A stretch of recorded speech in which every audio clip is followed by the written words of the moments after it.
দুঃখের বিষয়, আমার দেশে কোটি কোটি মানুষ আছে সূরা ফাতিহার 7 আয়াতের মানে জানে না, অথচ নিয়মিত নামাজ পড়ে। মসজিদে ইমামরা ইমামতি করে, মসজিদের মোতাল্লি দোয়া কুনুত জানে না।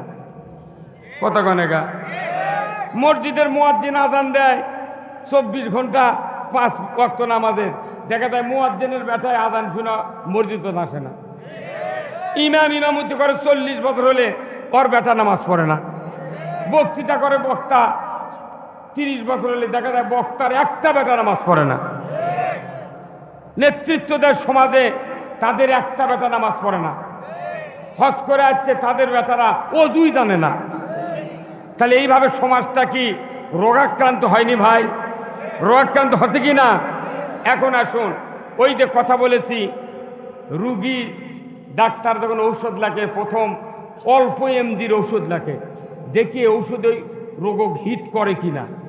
যদি হিট না করে আর একটু পাওয়ার বাড়ায়, পাওয়ার বাড়াতে বাড়াতে বাড়াতে দেখা যায় এমন এক পর্যায়ে 750 এমজি মারে কি মারে না? তাহলে এই কোরআন শরীফ ওই রকম। কোরআন আল্লাহ নাজিল করেছে অল্প অল্প এমজি দিয়ে নাজিল করে, সর্বশেষে এমন একটা এমজি আয়াত নাজিল করছে, সেই এমজি ছাড়া আর পৃথিবীতে শান্তি, পৃথিবীর যে ব্যাধি, পৃথিবীর যে রোগ, পৃথিবীর যে অসুস্থতা, এটা দূর করার জন্য ওই ওষুধ ছাড়া আর কোনো ঔষধে কাজ হবে না। এখন কম এমজির ঔষধ কুগলা, এই যে মাথার টুপি দেওয়া, মাথার টুপি দিলেন, এটা দিয়ে ইসলামের কোনো উপকারও নাই, সমাজের কোনো পরিত্রাণ নেই। টুপি এটা কি সুন্নত, আপনি দিতেও পারেন। কেউ টুপি খুললে কি কেউ কাউকে গাল পাড়ায়? খালি মসজিদের ইমাম যদি টুপি খুলে নামাজ পড়ে তখনই বার করে দেয়। কথাকার ওই সংসদে না হারুন এমপি, ওই আমরা নাফতা পাই না, হারুন এমপি বিএনপির, তাই এরা কোরআনের কথা কয়, সবাই চিৎকার করে কয় ই জামাত হয়ে গেছে। কথাকার 16 বছরে জামাতের নামই লওয়া যায়নি, মনে আমাকে খাইচা করছে। হ্যাঁ কথাকার, তাহলে টুপি একটা ছোট্ট এমজি, দাড়ি একটা ছোট্ট এমজি, এমজি বাড়াতে বাড়াতে বাড়াতে বাড়াতে একবারে কোরআন যেদিন শেষ নাজিল করছে, এরপর আর কোনো আয়াত পৃথিবীতে আসে নাই, সেই দিন একটা এমজি আল্লাহ নাজিল করেছেন বিদায় হজের ভাষণের দিনে। কথা ঠিক কিনা? আল্লাহ বলছেন আল ইয়াউমা আকমালতু লাকুম দীনাকুম ওয়া আতমামতু আলাইকুম নি'মাতি ওয়া রাদিতু লাকুমুল ইসলাম দীনা। এর উপর এমজির আয়াত নেই, এটা কি শেষ এমজি।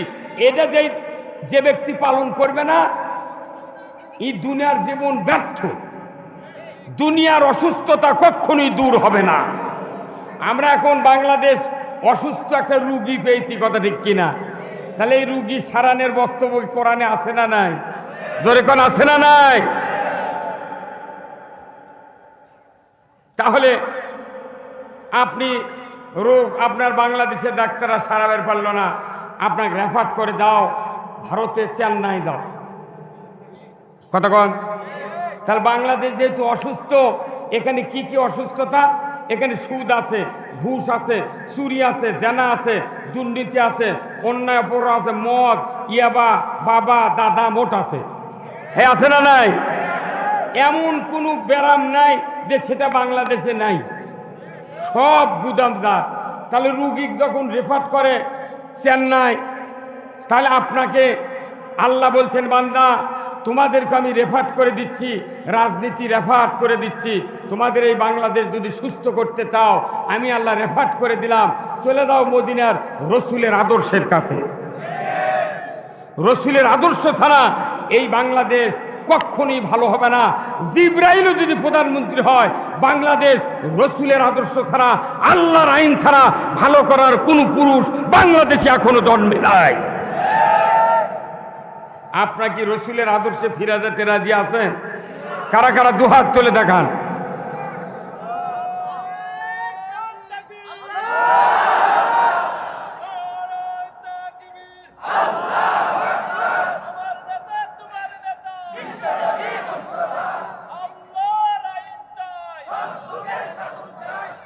এই সবাই বলে না গা, মানুষের এখনো ভয় আছে, মনে হয় নেতা কাছে বসে আছে কি। এইবার যদি আপনি সুস্থ রাজনীতি করে সুষ্ঠু নির্বাচন দিয়ে এদেশে যদি সৎ নেতৃত্ব কায়েম করতে না পারেন, কারু পিছের চামড়া থাকবে না। কতক্ষণ সেটা বুঝে এটি বসবেন, আর ব্যাক করা যাবে না। এখন আপনাকে সামনে যেতে হবে। তাহলে ফিরে যেতে হবে কোথায়? রসুলের আদর্শের কাছে। এখন দেখি রসুল কি বলে। আমার ভাইরা আসুন না, আমি সেই রসুলের কথা এবং আল্লাহর কথা বলতে চাচ্ছি। এখন আসুন, আমার আল্লাহ কোরআনে বলছেন, ওয়ামান ইয়াবতাগি গায়রাল ইসলামি দীনান ফালাই ইউকবালা মিনহু ওয়া হুয়া ফিল আখিরাতি মিনাল খাসিরিন। আল্লাহ বলছেন, ওয়ামান ইয়াবতাগি গায়রাল ইসলামি দীনান, ইসলাম ছাড়া অন্য কোনো জীবন ব্যবস্থা যদি তোমরা গ্রহণ করো, তারই আন্ডারে যদি ইবাদত বন্দেগি করো, নামাজ রোজা করো, হজ করো, যাকাত দাও, দাড়ি রাখো, টুপি পরো, ইতিকাফ করো, কুরবানি করো, লক্ষ টাকা দান করো, তোমাদের এই ইবাদতগুলি আমি কবুল করিব না। কবুল তো করবই না। ওয়া হুয়া ফিল আখিরাতি মিনাল খাসিরিন, তোমরা ক্ষতিগ্রস্তের ভেতর পরিগণিত হবে। কার কথা? তাহলে যত ইবাদত আছে তার সে মূল ইবাদত হলো ইসলাম। ইসলাম মেনে নেওয়ার কথা, ঠিক কিনা? ইসলাম মেনে নিলেই হবে না, ইসলামকে বিজয় করতে হবে, কথা ঠিক কিনা? এখন বিজয় কি? ইসলামের আইন পাস করতে হবে। কি করতে হবে? আমরা আইন বলতে বুঝি রাজনীতি, যে হুজুর উঠে রাজনীতি শুরু করলো। কোরআনে যদি রাজনীতি থাকে আপনি করবেন না? জনগণ করবেন কিনা? রসুল সাল্লাল্লাহু আলাইহি ওয়াসাল্লাম আবু জেহেলের বিরুদ্ধে রাজনীতি করেছিলেন। মুসা আলাইহিস সালাম ফেরাউনের বিরুদ্ধে রাজনীতি করেছিলেন। নমরুদের বিরুদ্ধে হযরত ইব্রাহিম আলাইহিস সালাম রাজনীতি করেছিলেন। আমরা এদেশে এখন নবী নাই, পৃথিবীতে কোনো নবী নাই, আমরা আল্লাহর বান্দা। আমাদেরকে কোরআন দিয়া পৃথিবী চালাতে হবে। কার নির্দেশ? এই কোরআন দিয়া পৃথিবী আল্লাহ রাসূল 12.5 লক্ষ বর্গ মাইল 10 বছর শাসন করেছেন মদিনার মসজিদে নববীর মিম্বরে বসে। আল্লাহু আকবার। কি দিয়ে শাসন করছেন? যখন জীবিত মেয়েকে কবর দিত, মারামারি হানাহানি সব কিছু তুঙ্গে উঠে গিয়েছিল, ওই অশান্ত পরিবেশ, অসুস্থ সমাজকে আল্লাহ রসুল কি দিয়ে ভালো করেছিলেন? কি দিয়ে? এখন তাহলে এখন ওই যুগের যে যুগ, এখনকার এই যুগ, অর্থে এই যুগ ছাড়িয়ে গেছে। রসুলের সময় আয়না ঘর ছিল? কথা কয় না রে বা, কি লোকেরা। রসুলের সময় আয়না ঘর ছিল? এত মামলা ছিল, এত হামলা ছিল? তাহলে তখনকার থেকে এখন আরো কঠিন হয়ে গেছে আমাদের জন্য। কঠিন কারণ কি? আমরা এদেশে ইসলাম বিজয় করতে পারছি না। ইসলাম বিজয় করলে কোনো মানুষের উপরে, কোনো জনগোষ্ঠীর উপরে কোনো নির্যাতন, নিষ্পেষণ, অত্যাচার, নির্যাতন করার কারো ক্ষমতা নাই। এই জন্যে সব বাদ দিয়া আমাদেরকে কি বিজয় করতে হবে? ইসলাম। এখন বলুন তো, ইসলাম অর্থ কি? কে কথা? কোন বাপে কথা? আত্মসমর্পণ। মুসলিম মানে আত্মসমর্পণ, মুসলমান মানে আত্মসমর্পণ। ইসলাম মানে কি? হ্যাঁ, ওই যে একজন কথা ভালো, Islam is the complete code of life, ইন্না দীনা ইনদাল্লাহিল ইসলাম। ইসলাম নামক জীবন ব্যবস্থা, এই পৃথিবীতে অনেক জীবন ব্যবস্থা আছে, আছে না? অনেক জীবন ব্যবস্থা আছে। ক্যাপিটালিজম, সোশ্যালিজম, মাওসুতুংবাদ, হিটলারবাদ, কমিউনিজমবাদ, হাজারো জীবন ব্যবস্থা আছে। কিন্তু আল্লাহ নিজে বলছেন, আমার কাছে সবচেয়ে প্রিয় জীবন ব্যবস্থা ইসলাম। আল্লাহর কাছে যেটা প্রিয়, এখনো বাংলাদেশের মানুষের কাছে সেটা প্রিয় হয়নি। তাহলে আপনার থেকে পেটন খাওয়ারই দরকার। কত গণেগা? এই আপনার কথা কন না মানে ইসলাম তো বাংলাদেশের মানুষেরই প্রিয় হয়নি। যদি প্রিয় হতো, যে দেশে 90% লোক ইমানদারের দাবিদার, এই দেশে প্রত্যেক সংসদ নির্বাচনে আল্লাহর আইন বিজয় হওয়ার কথা ছিল, কিন্তু তা হয় না। কারণ কি? আমরা ইসলাম বুঝি না।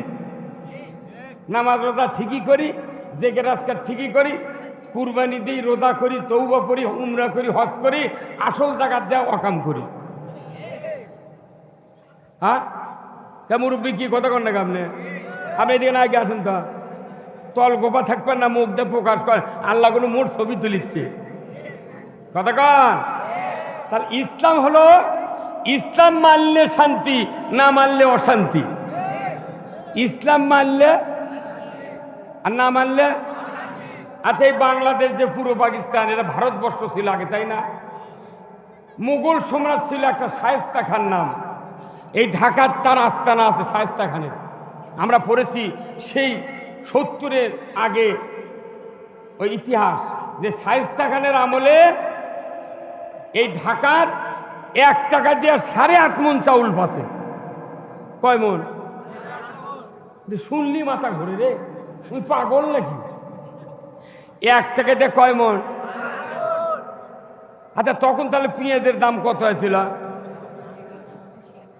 1 পাই বোধহয় মণ, মনের দাম 1 পয়সা। কি যে সময় 8.5 মণ চাউল 1 টাকা দিয়ে, ওই সময় পেঁয়াজের মণ ছিল 1 পয়সা।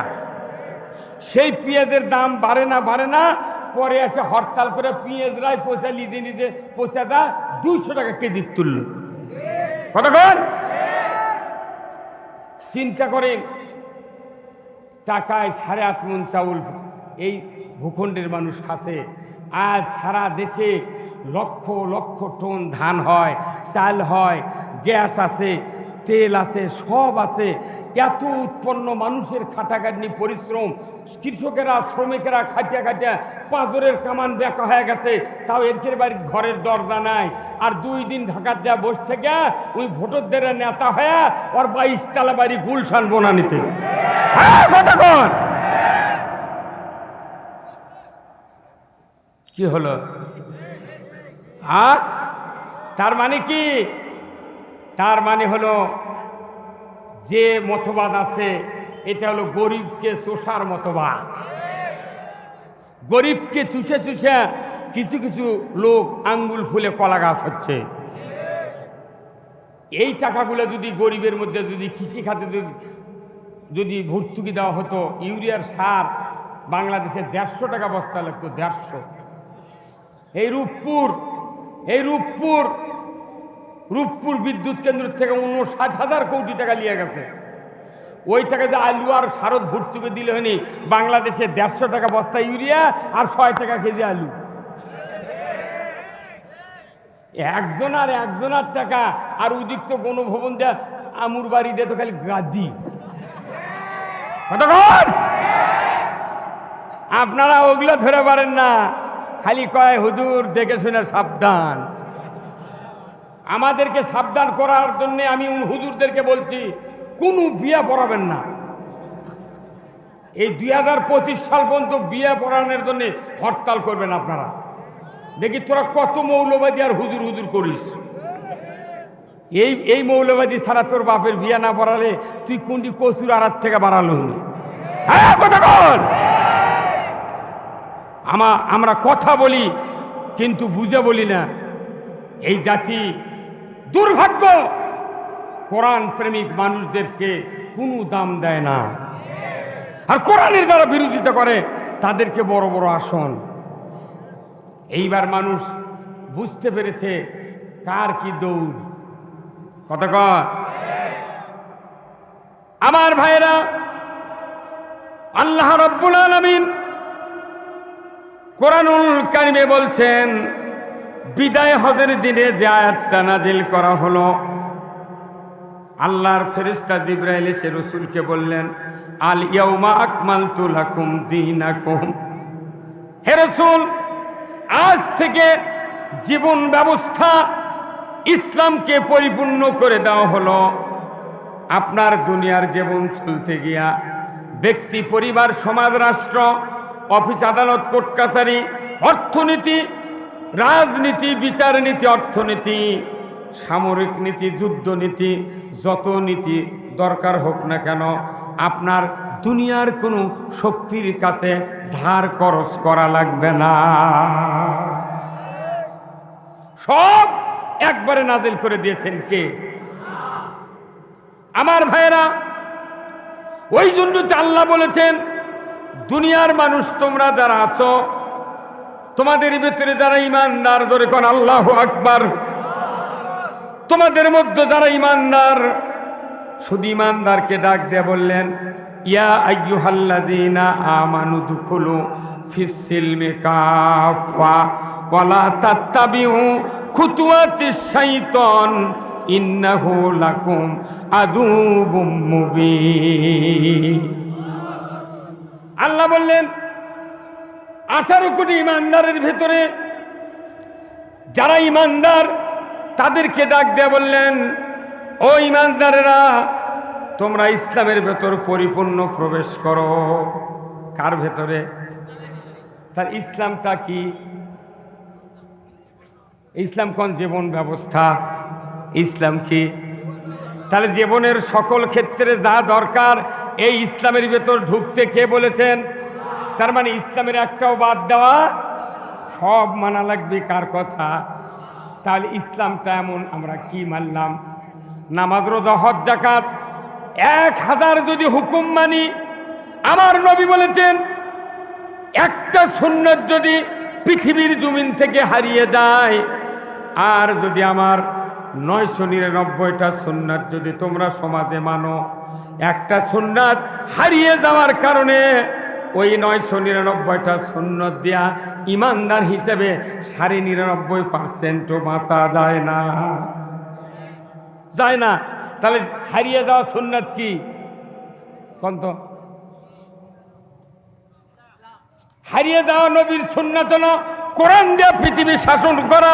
যদি কোন আল্লাহু আকবার। কোরআন দিয়ে পৃথিবী কি করা? শাসন চলছে? কোনদিন দেখতে পেরেছি? কিচ্ছু পাই নাই। তাহলে কোরআনের শাসন, এটা হলো রসুলের 1 নম্বর সুন্নাত। এই শাসন যদি পৃথিবীতে না থাকে, আপনি ঈমান নিয়ে বাঁচতে পারবেন না, আমিও পারবো না। বলুন তো, সুদ খাওয়া কি? দেওয়া নেওয়া কে বলেছেন? সুদের কয়টা অপরাধ? 70টা অপরাধ। সুদের 70টা অপরাধ মানে কি? এত বড় বিস্তীর্ণ অপরাধ কোরআনের কোনো হুকুমের সাথে জড়িত নাই। এই সুদ দেয়, সুদ খায়। 70টা অপরাধের মধ্যে 1 নম্বর হলো আল্লাহ রসুলের সাথে যুদ্ধ ঘোষণা, আর 70 নম্বর অপরাধ হলো নিজের মার সাথে জানা করা। নাউজুবিল্লাহ। আর ভেতরে কতটি আছে? 68। সুদ খেলে, এই সুদ খাওয়া আল্লাহ কি বলেছেন? হারাম। ইয়া আইয়ুহাল্লাযীনা আমানু লা তাকুলুর রিবা, ইমানদাররা সুদ খায়ও না। ইমানদারকে সুদ খাওয়া নিষেধ করা মানে কি? আল্লাহ বলেছেন রোজা ধরে সবে সাদেক থেকে অস্ত পর্যন্ত তোমরা পানাহার, কামাচার, পাপাচার তোমরা বিরত থাকো। তার মানে কি? যদি রোজা থেকে কামাচার, পাপাচার, গীবত এবং পানাহার করো, তোমার রোজা থাকিবে। তাহলে রোজা থেকে দুপুরবেলা খাওয়া কি? হারাম। আর ঈমান এনে সুদ খাওয়া হারাম। তাহলে আপনি রোজা থেকে ঠিকই বাদ দেন, ঈমান এনে সুদ খান কা? তার মানে ঈমান এনে দিকে সুদ দেয়, সুদের অর্থনীতি মানে তার ঈমান থাকে না। তাহলে আমাদের ঈমান তো আগেই আত্রায় নদীর ভেসে চলে গেছে। জন্মের পরই 10 বছর থেকে ঈমান চলে গেছে। এখনো টুপি আর জুব্বা গায়ে ঘুরতেছে, মনে হয় রাস্তাতে জিবরাইল হাঁটিচ্ছে। সুদ ওটি চলিচ্ছে, কিস্তি চলিচ্ছে, সিসি লোন চলিচ্ছে, তাও আর গাঁত বাজেই না। এমন গুছির মাছ চিপে চুপি দিয়ে চলিচ্ছে। হে কথা কন না। আবার এই সুদের ব্যবসা করার টাকা দিয়ে মক্কার যাচ্ছে প্রতি বছর 3 বার উমরা আর 1 বার হজ। তা আবার এসে বলিচ্ছে যে বারে 6 বার চুমা দিচ্ছে বারে হজরা আসদ।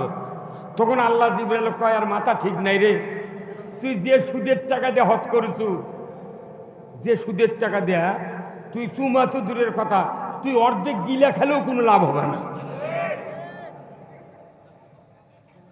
কি? তাহলে সব আবাদত বাদ দিয়া আগে সুদ হারাম করা লাগবে। তাছাড়া আমি তো ইমান নিয়ে বাঁচতে। আচ্ছা কোন তো একটা গরিব মানুষ যদি অজু করে, মসজিদে ঢুকতে গিয়ে যদি ওই স্যান্ডেল সাফিয়া খুলতি পেছনের রাস্তা দিয়ে যদি বাতাস বাড়ায়, এই মূর্খ মানুষ অজু করার কথা কারু কোয়া লাগে? ই আবার ঘুরে জুতা বাদ দিয়ে আবার চলে গেছে অজুখানার, অজুর কাছ থেকে উঠে আসছে। ওই লোক করছে, ভাই তুমি এক্ষুনি না অজু করে গেলে, আবার আইলে কে? কইতে সমস্যা। একবার নিরেট মূর্খ লোক যদি অজু করে বাই ছাড়ে, ওই ইচ্ছে করে তাড়াতাড়ি অজু করবে তা, কারণ ওই বুঝেছে আমার অজু নাই। তাহলে অজু করলে, বাই ছাড়লে, প্রস্রাব বাড়ালে অজু থাকে না কার মশলা? তে সুদ খেলে ইমান থাকে না কার মশলা? তুমি অজু চারবারও যদি বাই ছাড়ে, চারবারই অজু করে। আর ওই পয়লা লিখছে কিস্তি 3,000, তারপর লেছে 10,000, তারপর লেছে 20,000, তারপর সিসি লোন করছে 50 লাখ। ওর তাও ইমান বলে খালি কংক্রিট। বাংলাদেশের ইমানদার, এই কোরআন যা বলছে তা যদি না মানি, আমাদের ইমান টিকান কঠিন কঠিন দুর্বল, ঠিক কিনা? তাহলে সুদ হারাম করেছেন আল্লাহ, আমরা যদি সেটা মানি তাহলে আমাদের ইমান থাকলো। তাহলে সব বাদ দেয়া সুদ কি করা লাগবে? তে হারামকে সামিয়ানার নিচে হবি? কোথায় করা লাগবে? সংসদে 151 জন এমপি বলবি যে আমরা সুদ হারামের পক্ষে। স্পিকার বলবে যে সুদ হারামের পক্ষে কারা কারা, তারা তারা হাঁ বলুন। 151 জন এমপি যদি হাঁ বলে চিৎকার দেয়, 5 মিনিটের ভেতর বাংলাদেশে সুদ হারাম হতে বাধ্য। আর আমরা সারা দেশ বক্তৃতা করেছি, কিস্তির টাকা কমিচ্ছে। প্রত্যেক গ্রামে গ্রামে 15.5 আনা ঘর কিস্তি ঢুকে গেছে। কি লাভ হলো? এই বক্তৃতা মানে বক্তৃতা চলছে, এই বক্তব্য আর হবে না। এখন আমরা এদেশে ইসলাম বিজয় করতে চাই।